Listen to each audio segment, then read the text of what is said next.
गे माई आरही बनसो खरही कटाओल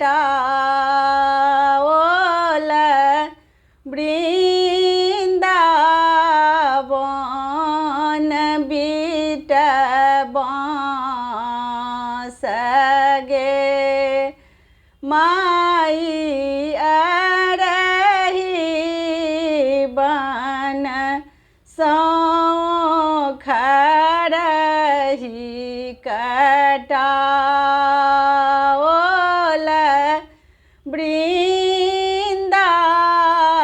वृंदावन बिटबांस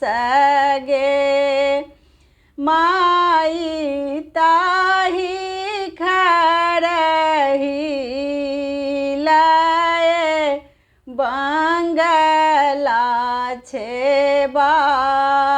छेबाओल ऊँचा के रखी रखी कटबगे माई ताही पैसी सुत गेला भैया से अपन भैया झीर झीर बहानी बसा तगे माई उठ गेलखिन बहिन से अपन बहिन उठू भैया भये गेल परा तगे माई उठ गेलखिन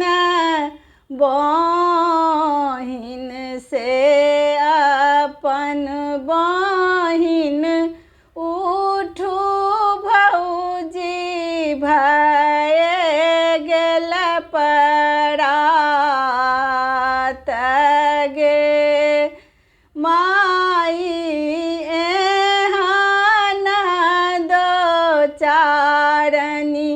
ननदो कतहु ने देखल आधी राति बोलाए परा तगे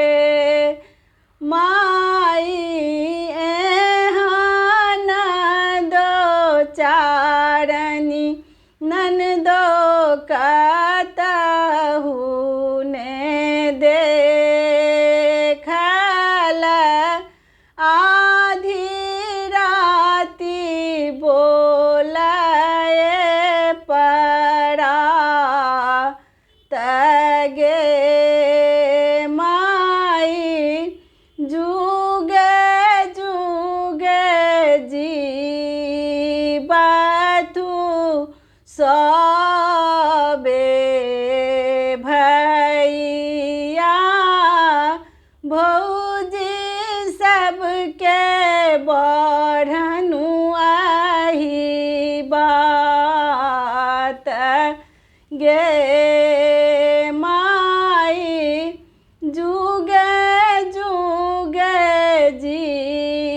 जीवतु सबे भैया भौजी सबके